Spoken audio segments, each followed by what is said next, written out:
guys, what's going on? This is Mina, and I'm gonna let you in on a little secret. If you see me vlogging, most of the time, it's just because I procrastinated, I didn't figure out a video to film, and it's Friday, need to post something. So, vlogging. So this video is gonna be kind of quick. I'm gonna talk about 3 different ways to get leads for real estate. You wanna do flips, you wanna do burrs, you wanna do rent to own, whatever it is, you need leads. I've been fortunate enough to have a lot of leads this past year. And starting 2020 till today, I have over 100 units that I bought and hold, and I did a couple of flips, some wholesale, so things are going pretty well. Now, what do I attribute that to? First of all, I'm kind of lucky, so not everybody's as lucky as I am, and I'm not complaining about that. It is what it is. I've also been utilizing very simple techniques to get these leads, and these leads would sometimes materialize into very, very good money-making deals. Now, number 1, realtors. A lot of people underestimate the power of a good relationship with a good realtor. Everybody nowadays, because the market is hot, is looking for off-market, and that is also fantastic. I've done a lot of off-market deals, and some of them, fantastic, including this flip, which is my second flip. I'm gonna have another video about that later, which I did quite okay on. Stay tuned for that video. Nowadays, I'm noticing that some of the off-market deals are kind of garbage. Just because it's off-market doesn't mean it's a good deal, okay? But if you develop a good relationship with a realtor, good relationship means it's a two-way street. It's not like you're just suckling like just an apple on a tree. It's not like that. You need to be giving back as well. So if you're gonna sell something, sell it with a realtor. Give back to the person that is helping you. A realtor's just another person. Why would you expect a realtor to just help you out of the blue? It has to be 2 ways. So what does that look like? Great question, because I know a lot of people say, I called 1,000 realtors, and that's fantastic. However, there's 2 ways. You could just use like a random machine gun and just spraying bullets all over and not really hitting anyone, or you could be a goddamn sniper. I choose the approach of a sniper. So it's much better to do only 2 calls, but really in depth, really creating an actual relationship with a person, as opposed to just randomly making calls for the sake of making calls. And how did I know that? I personally saw several people that I know that are not getting enough leads, even though they did 100 phone calls, because you're not just doing the phone call for the sake of the phone call and just to put a check mark on that action. You need to do it with intention. You need to be actually interested in the person you're talking to, trying to help them, and seeing if they can help you. Well, Mina, some of the realtors are not helping me. All of them are garbage. No, not all of them are garbage. A lot of my leads I got from realtors, not on the market. They would have something in their back pocket and they could give you that deal before it goes on the market. Sometimes, very good deal. So how do you create that relationship? Number 1, don't be cheap, okay? Just don't be cheap. Take them out for lunch, take them out for dinner. Oh, Mina, it's COVID, we can actually... Okay, it's fine. Order Uber Eats to their office for them and their colleagues. If you've been asking for information and comps for 3 weeks in a row every day, be courteous, send them some lunch, send a gift card. Anything to show that you understand they're helping you and you appreciate it and you will reciprocate. But when I sell something, they're gonna make money, Mina. They're gonna make... Yes, they'll make money, but you'll make money too. So, in the interest of keeping the relationship going, make sure you reciprocate, show them you appreciate them, that way you're top of mind. When they get a deal, who do you think they're gonna get that deal to?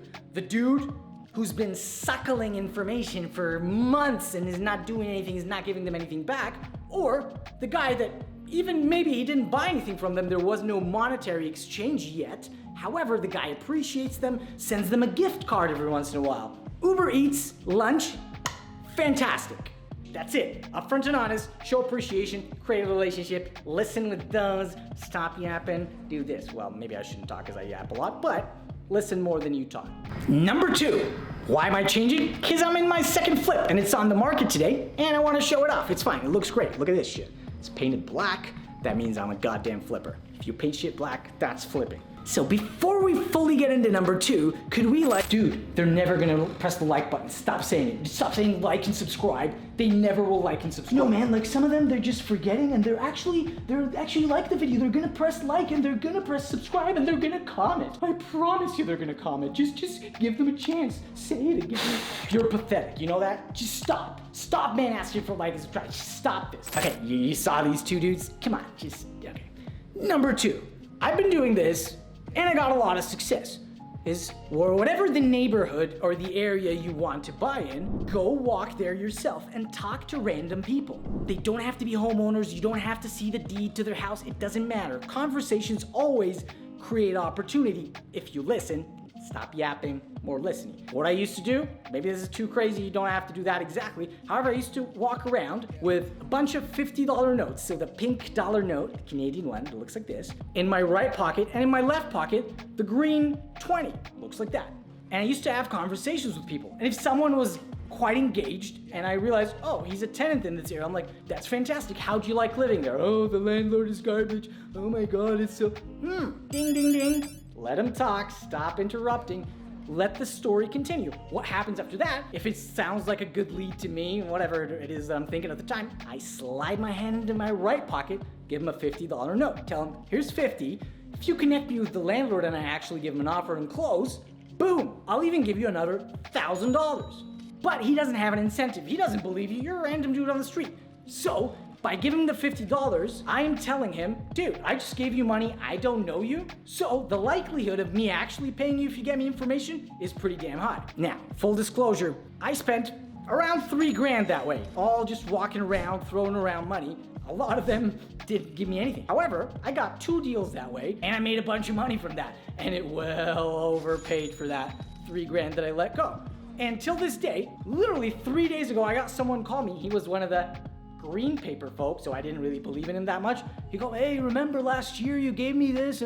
Here's some information. It turned out to be garbage information. However, I was still top of mind over a year later.